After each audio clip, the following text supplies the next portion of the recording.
It was supposed to be a quiet funeral, until the dog barked and everything changed. The small chapel in downtown Asheville, North Carolina, was packed that gray October morning in 2024, the air heavy with grief and the scent of lilies. Rows of mourners sat in silence, their heads bowed, their hands clutching tissues as a soft hymn played through the speakers. At the front of the room, a polished oak casket rested, draped with an American flag and a single photo of Detective Ryan Carter, a 34-year-old hero who'd given his life in a firefight to save a family held hostage. Beside the casket, a German shepherd named Shadow lay motionless, his black and tan coat dull with sorrow, his amber eyes fixed on the wooden box that held his partner. Shadow hadn't moved in hours, not since the service began. He was a canine legend, a veteran who'd served alongside Ryan for 6 years. But in that moment, he was just a dog grieving the only human who'd ever truly understood him. The preacher's voice trembled as he spoke of Ryan's bravery, his sacrifice, his unshakable loyalty not just to his community, but to Shadow. A bond like theirs, he said, is a rare and sacred thing. The room nodded in agreement, tears falling silently. And then it happened. A single, piercing bark shattered the stillness, echoing off the chapel walls like a gunshot. Shadow was on his feet, his body rigid, his hackles raised. He barked again, louder this time, a deep, guttural sound that turned into a growl as he lunged at the casket, his paws clawing at the wood. Frantic, desperate, unstoppable, gasps rippled through the crowd. A woman in the front row, Ryan's mother, Ellen, clutched her husband's arm, her face pale. "What's he doing?" someone whispered. The preacher froze mid-sentence, his Bible slipping from his hands. Shadow's claws scraped harder, his growls growing more ferocious, as if he were trying to tear through the casket itself. Ushers moved forward, unsure, their hands hovering, afraid to touch the grieving dog, who now seemed possessed by something none of them could understand. Ellen stood, her voice shaking. "Stop him, please." But Shadow wouldn't stop. His barks were relentless, his body trembling with an urgency that felt almost human. Ryan's younger brother, Matt, pushed through the crowd, his face torn between confusion and fear. "Shadow, enough!" he shouted, reaching for the dog's collar. But Shadow turned, his eyes wild, and snapped at the air, not to hurt, but to warn. Matt stumbled back, his hands raised. The chapel was chaos now, the sacred silence shattered. The mourners on their feet, whispering, crying, shouting. Ellen's voice cut through the noise, raw and broken. "What does he know?" she cried, her eyes locked on Shadow. What could a dog possibly know?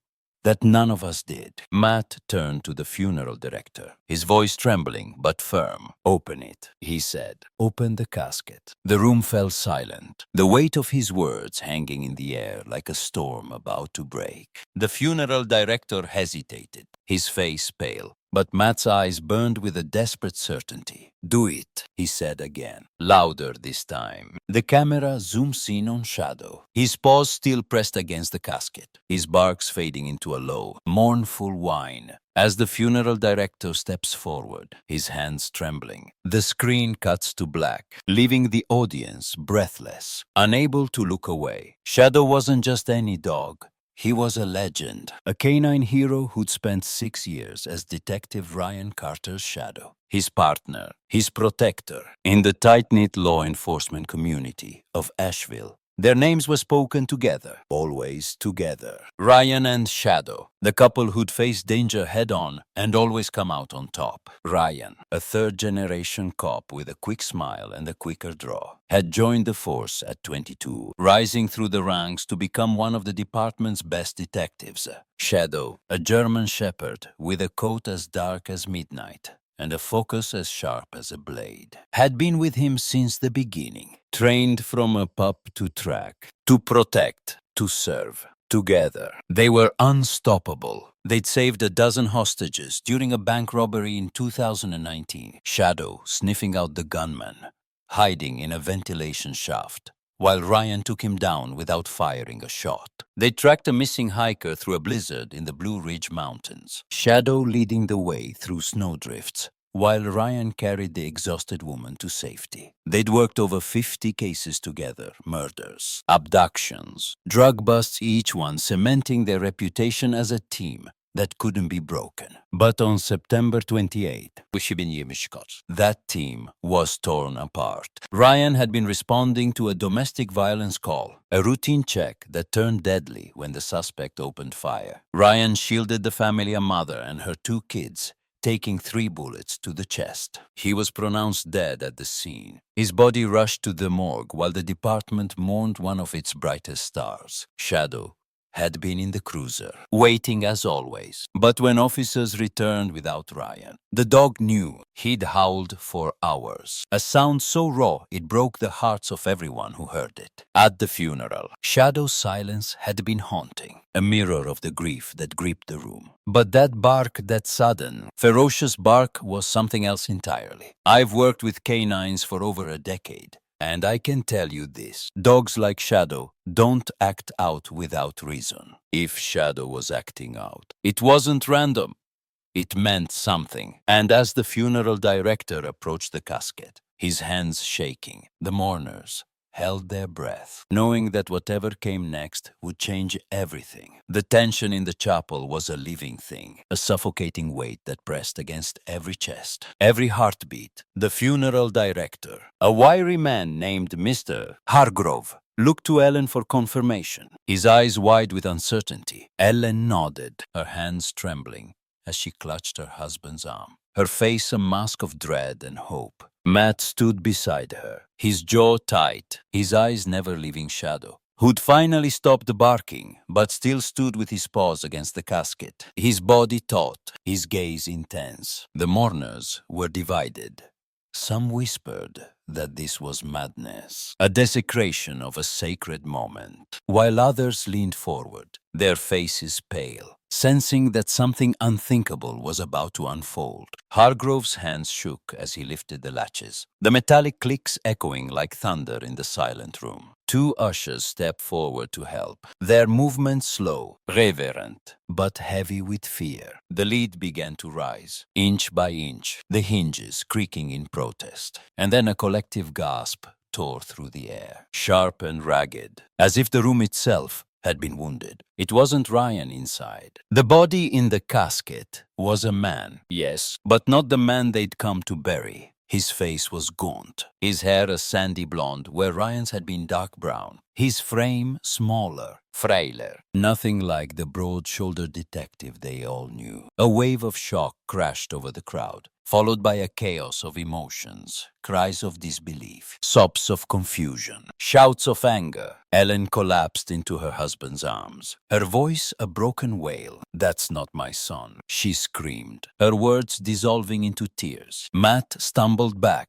his hands in his hair, his face drained of color. "What the hell is going on?" he shouted, turning to Hargrove, who looked as stunned as the rest of them. Shadow, for his part, stepped back from the casket, his body still tense but his mission seemingly complete. He sat, his amber eyes scanning the room, as if he'd said all he needed to say. The mourners erupted into chaos, some rushing toward the casket to see for themselves, others pulling out their phones to call the police, the hospital, anyone who could explain this nightmare. In the midst of it all, Shadow remained a quiet sentinel, his presence a stark reminder that he'd known something they hadn't. And as the chapel descended into pandemonium, one question burned brighter than all the others. If Ryan wasn't in that casket, then where was he? The Asheville Police Department descended on the chapel within minutes, their sirens cutting through the snowy afternoon like a knife. Officers in dress blues, who'd come to mourn their brother, now found themselves working a scene they couldn't have imagined in their worst nightmares. The casket was cordoned off, the body inside a man later identified as Jake Ramsey, a 29-year-old drifter who died of a drug overdose the same night Ryan was shot, carefully removed for further examination. Detectives interviewed the funeral home staff, their voices sharp with urgency, while Ellen and Matt sat in the front pew, their faces hollow, their hands clasped together as they waited for answers. Shadow, meanwhile, sat silently at the edge of the chaos, his ears pricked, his body still, as if he'd already spoken his truth and was now waiting for the humans to catch up. Dr. Sarah Bennett, a canine behavioral specialist who'd worked with Shadow and Ryan for years, arrived at the scene, her face grim, but her eyes sharp with understanding. I've known Sarah for over a decade. She's one of the best in the field. With a knack for reading dogs that borders on the supernatural, she knelt beside Shadow, her hand resting lightly on his back, and studied his demeanor. He knew, she said softly, her voice steady despite the chaos around her. He knew it wasn't Ryan. I've studied canine behavior for years, and I can tell you this. Dogs like Shadow don't just bark for no reason. They rely on their senses: sight, sound, and most importantly, smell to navigate the world. A dog's nose is then 1,000 times more sensitive than a human's, capable of detecting the faintest traces of sweat, blood, even the unique chemical signature of a person's body. Shadow had spent 6 years at Ryan's side, sleeping in his cruiser, tracking suspects with him, resting his head on Ryan's lap after a long shift. He knew Ryan's scent better than anyone, better than Ellen, better than Matt, better than the doctors who'd pronounced him dead. When Shadow approached that casket, he didn't smell his partner. He didn't smell the man he'd run into danger with, the man who'd scratched his ears and called him buddy after every successful mission. So he barked the truth. He clawed at the casket because he knew Ryan wasn't inside, and he wasn't going to let them bury a lie. Sarah stood, her gaze sweeping the room, and spoke to the lead detective on the scene. "We need to find Ryan," she said, her voice firm. "If Shadow's this certain, there's a chance he's still out there." The detective nodded,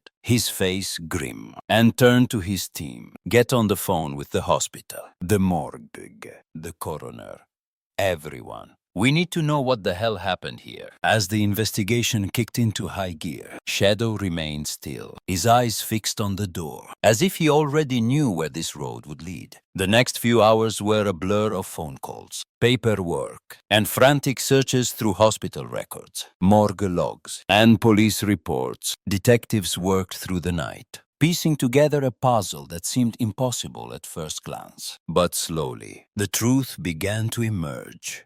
A truth that was as heartbreaking as it was miraculous. Ryan Carter hadn't died on September 28th. He'd been shot, yes, and he'd been rushed to Asheville General Hospital in critical condition, his heart stopping twice on the operating table. But he'd survived barely. He'd been placed in a medically induced coma in the ICU, his name tag mixed up with Jake Ramsey's in the chaos of that bloody night. Jake, the drifter, had been pronounced dead in the ER, his body sent to the morgue, with Ryan's name attached to his toe tag. The hospital, overwhelmed with a multi-car pileup that same evening, hadn't caught the error. The coroner, working off the hospital's paperwork, hadn't questioned it. The police, grieving one of their own, hadn't double-checked. And so, a funeral had been planned for a man who wasn't dead, while the real Ryan Carter lay in a hospital bed, fighting for his life, his family.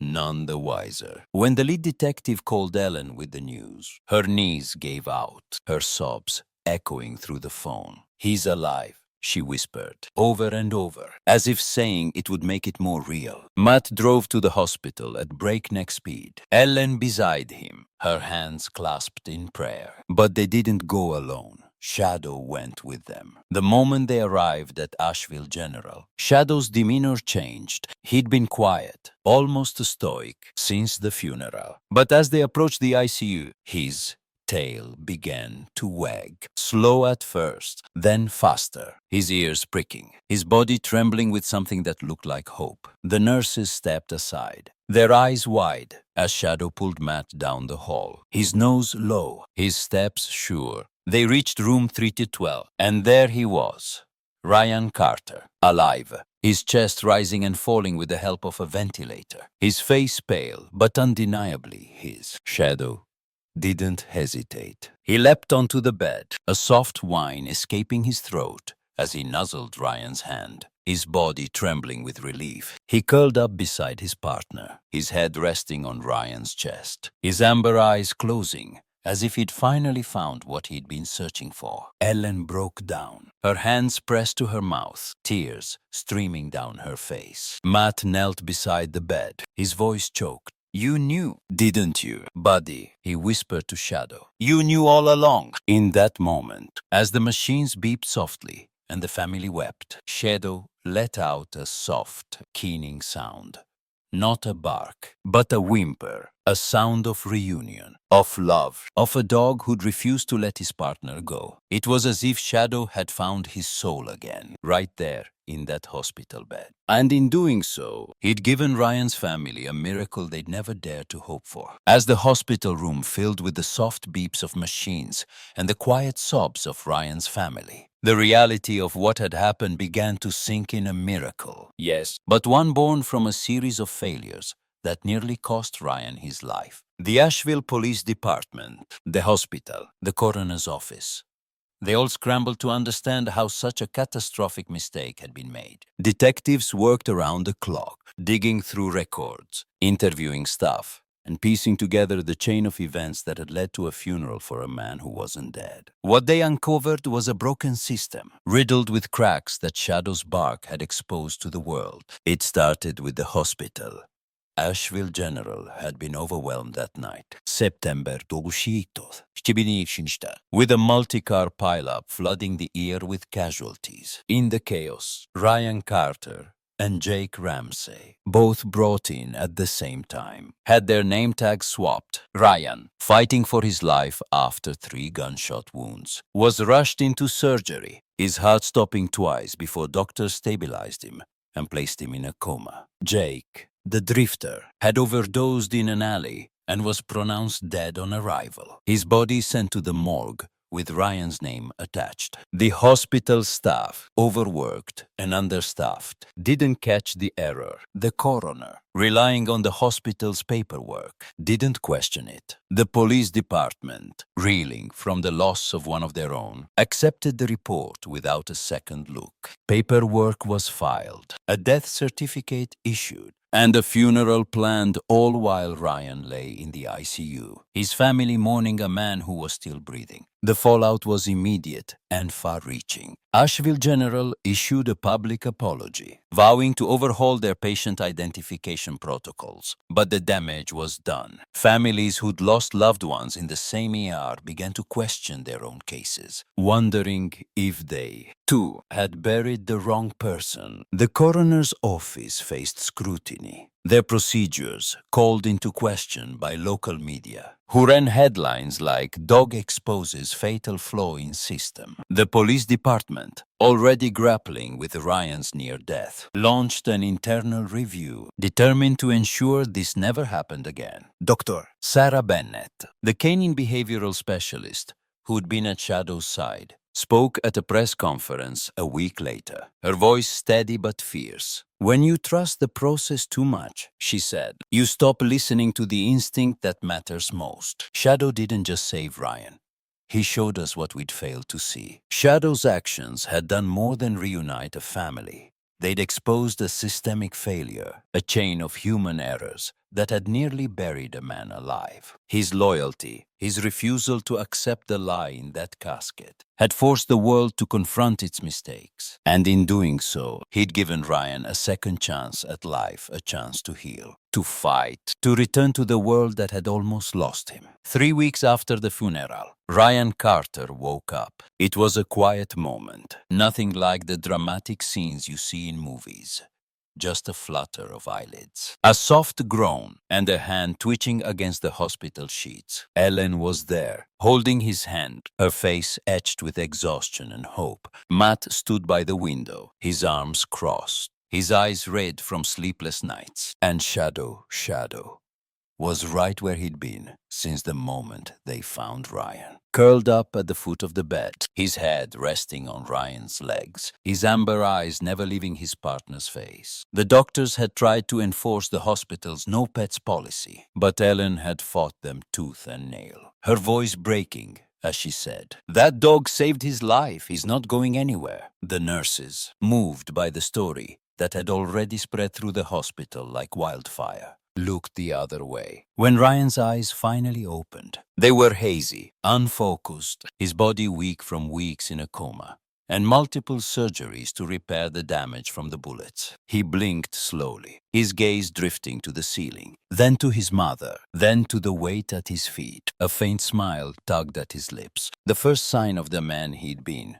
"Hey, buddy," he whispered, his voice hoarse, barely audible. "You didn't give up on me." Ellen burst into tears, her hands pressed to her mouth, her body shaking with relief. Matt turned from the window, his face breaking into a grin as he crossed the room in 2 strides, kneeling beside the bed. "That damn dog saved you," he said, his voice thick with emotion. "He wouldn't let us bury you."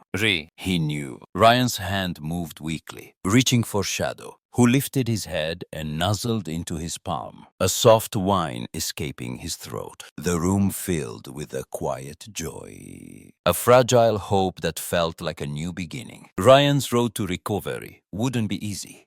He'd need months of physical therapy, more surgeries to repair the damage to his chest, and time to process the trauma of what he'd been through. But he was alive, surrounded by the family he'd almost lost, and the dog who'd refused to let him go. Shadow stayed by his side through it all, a constant presence in the hospital room, his tail wagging softly whenever Ryan spoke, as if he understood every word. The nurses started calling him the guardian, slipping him treats when no one was looking. And even the doctors couldn't help but smile at the sight of the German Shepherd, who'd become a hospital legend. In that sterile room, amidst the beeps and the antiseptic smell, a family began to heal. Their second chance, a gift from a dog who'd never stopped believing. Ryan's recovery was a slow, grueling journey, but it was one he didn't walk alone. After months of surgeries, physical therapy, and countless late-night conversations with his family, he started to look like himself again.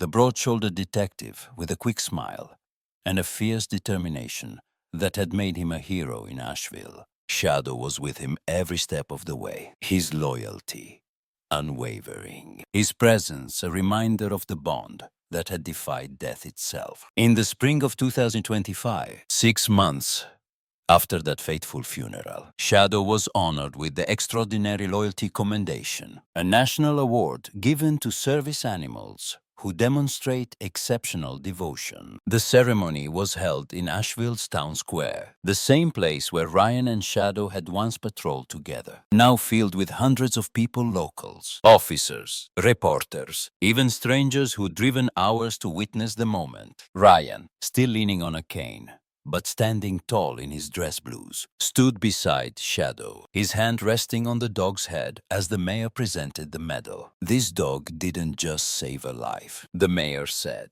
his voice booming through the square. "He reminded us what loyalty really means." The crowd erupted in applause, their cheers echoing through the crisp morning air. But Shadow didn't flinch.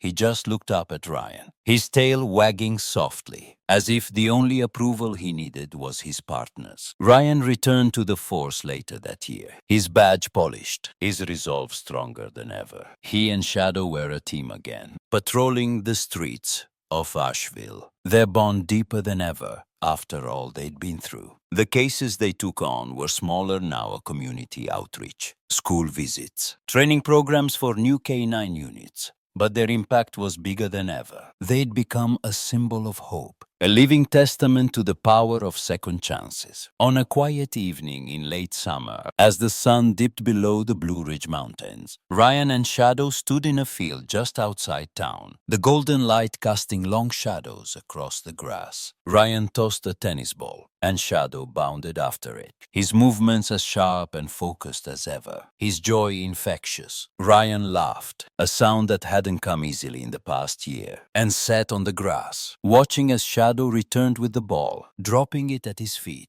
The two of them stayed there until the stars came out. Two survivors bound by a love that had conquered death itself. Their silhouettes a picture of resilience, of redemption, of a bond that nothing, not bullets, not mistakes, not even a casket could break. Dr. Sarah Bennett stood at the edge of that same field, watching Ryan and Shadow from a distance, her notebook tucked under her arm, her heart full. I've spent my career studying the behavior of K9s, but Shadow taught me something no textbook ever could. His bark at that funeral wasn't just a sound, it was a refusal to bury the truth. It was loyalty, louder than protocol, stronger than paperwork, more powerful than the systems that failed Ryan Carter. Shadow's instinct, his unshakable bond with his partner, had saved a life when the world got it wrong. He'd clawed at that casket because he knew Ryan was out there, still breathing, still fighting, and he wasn't going to let anyone forget it. As the stars twinkled above, Sarah thought about the lessons Shadow had left behind. Lessons that went beyond Asheville, beyond that chapel, beyond the headlines that had spread his story across the country. When a dog speaks, you listen, not because he's smarter than you, but because his heart is purer. Dogs like Shadow don't lie. Don't doubt. Don't let bureaucracy or assumptions cloud their truth. They love with a clarity that humans often lose. And in that love, they find a strength that can move mountains or, in Shadow's case, open a casket and rewrite a story that wasn't finished. Shadow's bark had been a call to action, a reminder that when the world makes mistakes, it's the purest instincts, the loyalty of a dog, the love of a family, the courage to question that can set things right. Ryan and Shadow's journey wasn't just about survival. It was about the power of listening to what matters most. And as Sarah turned to leave, the sound of Ryan's laughter and Shadow's playful bark echoing behind her, she knew that their story would live on, a beacon for anyone who needed to believe that even in the darkest moments, loyalty and love could light the way.